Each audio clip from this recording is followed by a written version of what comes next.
Hi, this is Brendan Watson from Watto Training, and this is a tutorial for assignment 16, which is review a C-class learning program. This comes from the qualification TLI41218, Certificate 4 in Transport and Logistics, Road Transport, Driving Instruction. So this is for car instructors.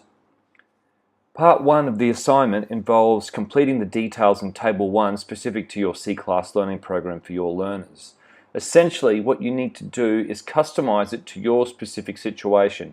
So if you're going to go and work for an established driving school, you may incorporate the details of the driving school into the phone number, email address, that type of information.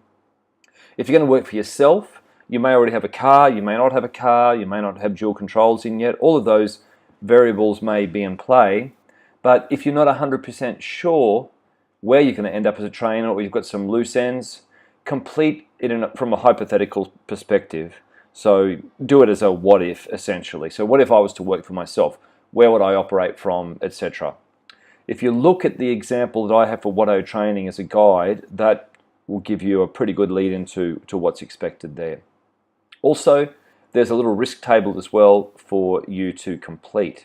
So one of the major risks for a driver trainer is taking a learner out into the busy traffic too soon.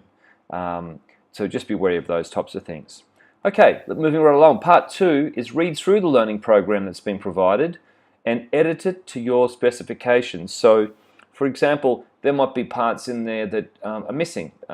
One person recently said that there was no mention about ensuring that the student switches off their mobile phone prior to training. So the review served to be beneficial not only to the person doing the assignment, but to me as well. So when I go back and look at my Watto Training learning program for C-class learners, that'll be something that I build into my script. Essentially what we're trying to do here is prepare you for the industry and give you a template to work off to say, okay, I know what I'm going to do on my first day, on my second day, on my third day, and where I'm working towards ultimately. Part 3, once you've completed the table and edited the C-class learning program, I just jump in there and say some people don't make any or just minor changes. That's cool. You might think what is there is pretty good. Keeping in mind that the information that I've got on that C-class learning program, because it's for Queensland applicants, I've taken 90% of that from the Transport Main Roads website. I've deliberately done that so that us as trainers are in line with what the government's expecting us to cover. So you need to then, for part 3, find someone who can review the program with you, who'll have a good read through it. So for example, the last person who did that, it was a man, and he got his wife to read through it. And the fact that he's changing careers to go into that line of business, getting your partner to give you feedback is not a bad idea, because they're probably going to be involved in it as a support person, sometimes in an administrative role, or sometimes you get partners who operate as trainers together as well. So the person could also be a young person who's learning with someone else at the moment, could be an older person who's got an opinion. So we don't really put any strong prescriptions on that type of thing. And really what we're looking for here is to get some feedback on the strengths and weaknesses of the program. And so we've mentioned about that. And the aim of that ultimately is to find if we can improve it at all. We have this saying of continuous improvement. We're always looking to move forward and find how we can do things better, how we can serve our customers better, how we can make our training more valuable and safer. The review involves checking that your learning program is, 1, relevant to your target group. So here we are, the target groups, the C-class learners. Number 2, it's up to date. Imagine a learning program on how to use a computer that was 20 years old. Not much use anymore. Now, the first time I used a computer was when I was at high school in 1988.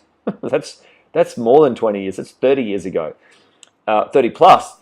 Number 3, user-friendly. Can it be used by a different trainer in your team? So if a new trainer comes on board, is it something that you can give to them to say, look, this is a guide of how we go about our training delivery? Number 4, is it broad enough? Does it cover the course content sufficiently, or is it too narrow? And number 5, is it deep enough? Does it go into enough depth i.e. is it not too light on? So there's always a challenge for a trainer. Did I overcomplicate things? Did I go into too much depth? Or was I too light on, just skimmed over certain things so the person didn't get that sufficient understanding? Either way, if you, the final point I make is if you have a good look at the example that I use in my business, you've got a good starting point to work on, something that might work for you. This learning program, we then break down into the lesson plans so we can apply those in real time in the car. So I will assess you on your ability to deliver those to the standard, and then you will go out as a trainer and deliver those to your learners. If you've got any questions, feel free to make a comment. And if you're not a subscriber, please consider subscribing to the Watto Training YouTube channel. This is Brendan Watson for Watto Training.